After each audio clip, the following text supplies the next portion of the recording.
happened to Miss Angel Reese? She's all in Indiana during All-Star, and her Reebok campaign come to your trap. We have commentators laughing at this. Washington has done that incredibly well so far. Reese missed the first one, still with it locked. They realized that they were laughing and then quickly stopped themselves. Like, oh, I can't laugh. I'm live right now. I can't laugh. I'm live right now. Let me Around the hoops world, we're watching what could go down as the strangest endorsement play in years. Reebok with Shaquille O'Neal helping call the shots-picked Angel Re to headline its basketball reboot. So far, it's been a fiasco worthy of a business school case write-up. As Caitlin Clark keeps smashing records and Sophie Cunningham wins fans without trying, Angel Re is going viral for all the wrong reasons. With her Reebok signature shoe penciled in for 2026. Insiders are already whispering that this could rival New Coke as a branding faceplant. Let's be real, this isn't merely a bad wager. It's a full-on endorsement meltdown. If you think it's a bust, drop the comment. Fire the baby giraffe. Here we go. The Washington Mystics just handed Angel Reese and the Chicago Sky a beat out. Sonia Citron was out there sizzling. Stir it up, keep cooking. Sonia, that was a show. Against Angel Reese and the Chicago Sky, she flat out put on a performance. Man, did they ever spoil Angel Reese's homecoming. Every time Angel Reese takes the floor, stat folks around the league collectively brace themselves, and not with the kind of anticipation that thrills fans, the kind that makes analysts weep into their spreadsheets. Only in year 2, Reese has somehow done the unthinkable, 31.5% on layups. Yes, layups, while taking the third most in the entire WNBA. It's almost astonishing how reliably inefficient she's been at the games. Simplest shot, we're talking about a 6 feet 3 inches pro, missing bunnies at a clip that would get a freshman benched. At this point, it feels less like basketball and more like experimental theater. The Chicago bravado took another beating. Angel Reese struggled so badly last night that the broadcasters were literally laughing at her game. Go ahead, check a few highlights yourself. Look, Casey, you do this every time. You cherry-pick a couple rough possessions to argue Angel Reese isn't a superstar. You couldn't script it. Against the New York Liberty, reproduced a sequence destined for blooper legend for straight missed putbacks in 12 seconds. With 2 sent back like she was working out against a brick wall. The clip exploded online, but not as some inspirational moment. Instead, it spawned clown music edits and YouTube comps titled "When Basketball Isn't Your Calling." Meanwhile, Caitlin Clark is being compared to generational NBA talent and packing arenas without needing to miss 4 layups in a row to do it. That was an epic embarrassment. Man, remember seriously, this is a professional basketball player. A pro, period. She's a national champion. That's the calling card. They love to harp on the fact that she beat Caitlin Clark. Keep that in mind. Take a look. Yet another block.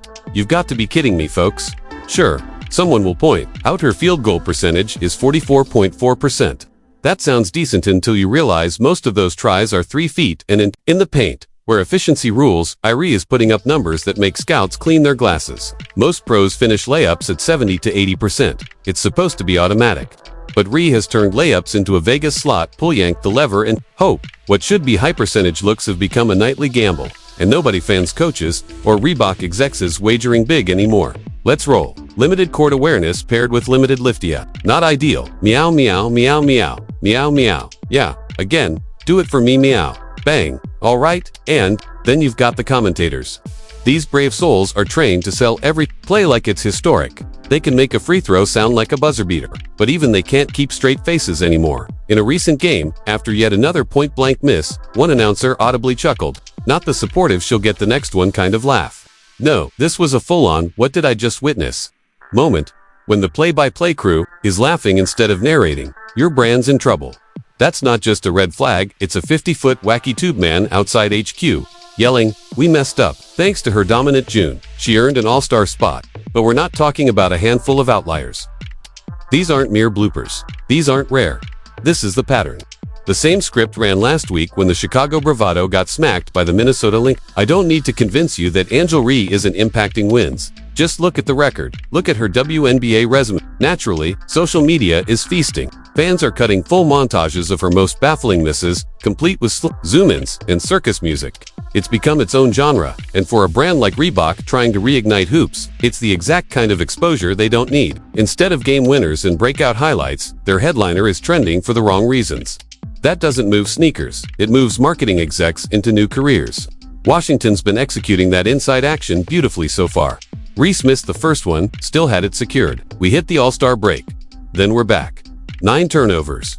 A back injury sidelines her. Back again. Can't finish a textbook layup.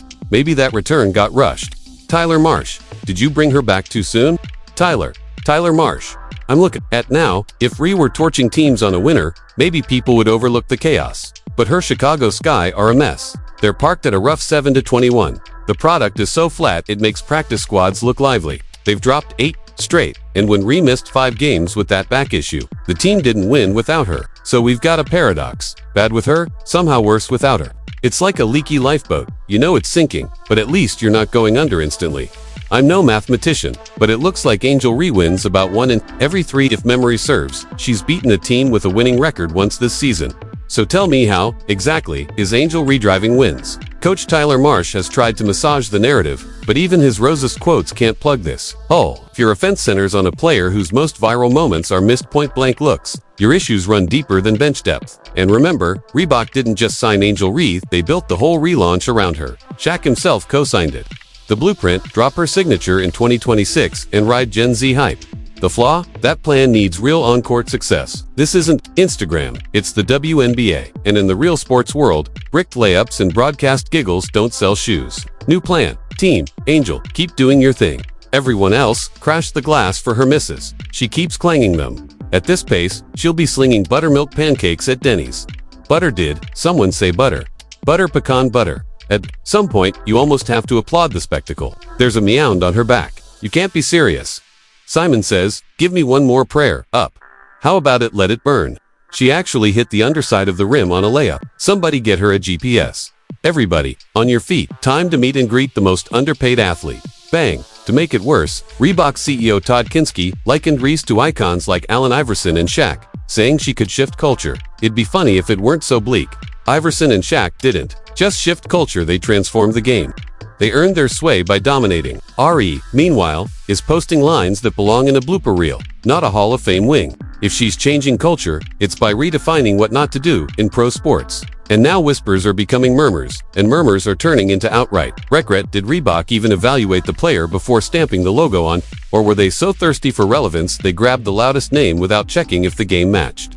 It's starting to look like a desperate Hail Mary from a brand, chasing headlines over substance. What they got instead, a multi-year, multi-million-dollar catastrophe. She did have a good box score, 22 and 13, but the shooting was rough. She got bailed out a bunch tossing up bricks at the rim, getting phantom whistles. She did go 10 for -11 at the line, which is a +6 or 6 for 16 from the field, not good. 0 for 1 from deep, a -11. Listen man, KRF outplayed her. The timing of Angel Reese's back injury couldn't have been more convenient for just about everyone except Reebok. Let's be honest, you never root for injuries. But in this case, her absence felt less like a tragedy and more like an unplanned break from weekly chaos. It wasn't only a reset for her body.